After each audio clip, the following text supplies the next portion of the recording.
The road to Pokrovsk is busy. This is a vital artery for forces fighting on the front line in eastern Ukraine.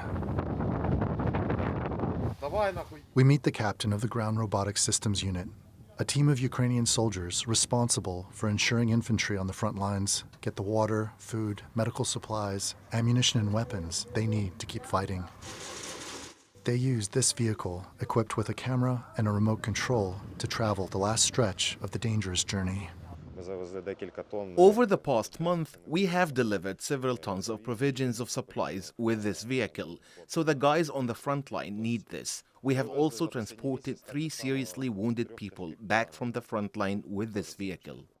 The front line is creeping closer, and with it, Russian drones, which is why this unit has soldiers tasked with shooting them down.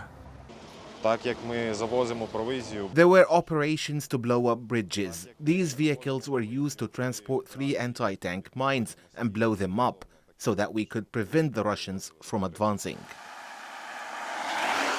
Anti-drone protective canopies like this one are being built along the highways around Pokrovsk, and that's because the security environment here is changing rapidly, with Russian drones flying further west and Russian forces aiming to encircle the city.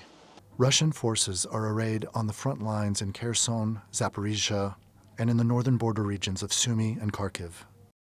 But the fight for Donetsk centers around Pokrovsk. If Russian forces capture the city, they could sever the supply road from Pavlograd to the west, putting more pressure on Kramatorsk and Sloviansk, 2 of Donetsk's last remaining major cities under Ukrainian control. Despite an uphill battle, many Ukrainian troops fighting on the front lines say appeasement in a peace deal is not an option.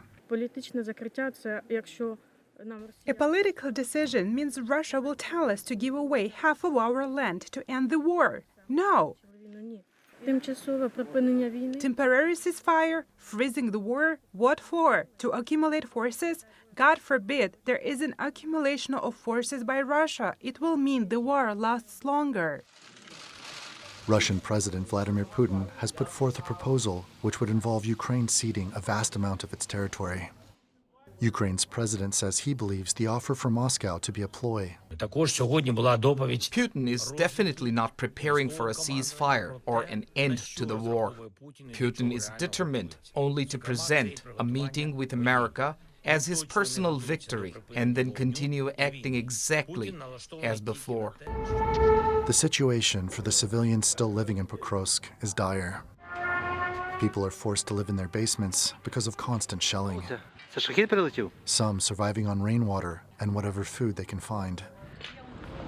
But few Ukrainians on the front lines believe an end to this war is coming anytime soon, with unyielding evidence of Russia's intentions. Randolph Nogel, TRT World, Donetsk Province, Eastern Ukraine.